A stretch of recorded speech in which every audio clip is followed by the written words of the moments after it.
அஸ்ஸலாமு அலைக்கும். போன எபிசோடில் மஸ்ஜிதுல் குபா பற்றியும் அந்த வாகனத்தை பற்றியும் சொல்கிறேன்னு சொல்லிட்டு இருந்தேன். அதை இந்த எபிசோடில் நம்ம பார்க்கலாம் இன்ஷா அல்லாஹ். நபி அவர்கள் அந்த போட்டியை எவ்வாறு சமாளிக்கலாம் என்று யோசித்துவிட்டு ஒரு ஆலோசனை சொல்லுகிறார். என்னவென்று சொன்னார், என்னுடைய வாகனத்தை நான் விடுகிறேன்.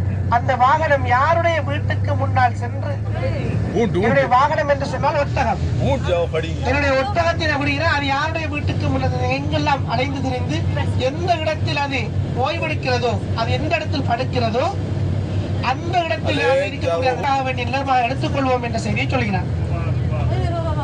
அதற்கு இணங்க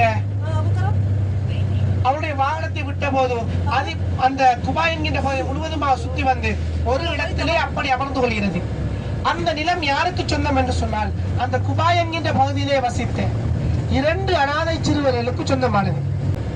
அந்த நிலம் யாருக்கு சொந்தம் என்று சொன்னால், அந்த குபா என்கின்ற பகுதியிலே வசித்த 2 அனாதை சிறுவர்களுக்கு சொந்தமானது.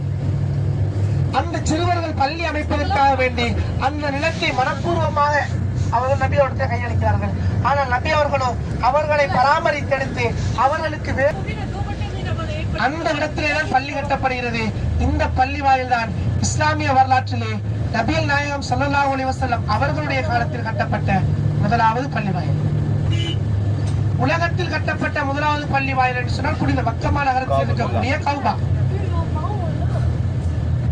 இரண்டாவது பள்ளி வாயில் என்று சொன்னால் பலஸ்தீன ஜெருசலத்தில் இருக்கின்ற பைத்துல் முகத்தஸ் என்று சொல்லக்கூடிய மஸ்ஜிதுல் அக்ஸா. இது இரண்டாவது பள்ளி வாயில்.